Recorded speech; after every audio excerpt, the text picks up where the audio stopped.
EJCL എന്ന് പറയുന്ന ഈ ഒരു സ്റ്റോക്ക് തിങ്കളാഴ്ചത്തേക്ക് ഇൻട്രാ ട്രേഡിന് പറ്റിയ നല്ലൊരു സ്റ്റോക്കാണ്. റെക്കോർഡ് പ്രൈസ്, ടാർഗറ്റ് പ്രൈസ് എല്ലാം ആഡ് ചെയ്തിട്ടുണ്ട്. അത്യാവശ്യം നല്ല രീതിക്ക് പ്രോഫിറ്റ് കിട്ടാൻ സാധ്യതയുള്ള ഒരു സ്റ്റോക്കാണ്. ഇപ്പോഴും ഒരു 3.22% ആ ടോപ്പിലാണ് ഇപ്പോൾ ഈ സ്റ്റോക്കിൻ്റെ സെയിൽ നിൽക്കുന്നത് തന്നെ. ഫാറ്റിൻ്റെ ഈ സ്റ്റോക്ക് തിങ്കളാഴ്ച ഇൻട്രാ ട്രേഡിന് പറ്റിയ നല്ലൊരു സ്റ്റോക്കാണ്. ഇപ്പോൾ ഒരു താഴോട്ടാണ് ഇപ്പോൾ ഈ സ്റ്റോക്കിൻ്റെ പ്രൈസൊക്കെ നിൽക്കുന്നത്. എൻ്റെ റെക്കോർഡ് പ്രൈസും ടാർഗറ്റ് പ്രൈസും എല്ലാം ആഡ് ചെയ്തിട്ടുണ്ട്.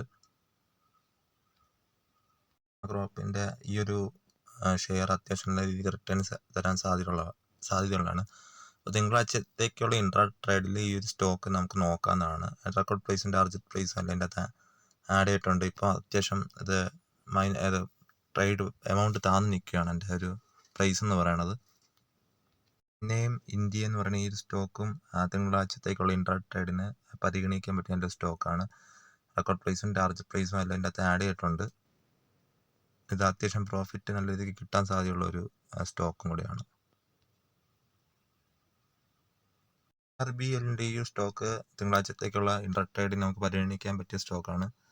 അത്യാവശ്യം നല്ല രീതിക്ക് ലാഭം കിട്ടാൻ സാധ്യതയുള്ള ഒരു സ്റ്റോക്കും കൂടിയാണ് KRBL.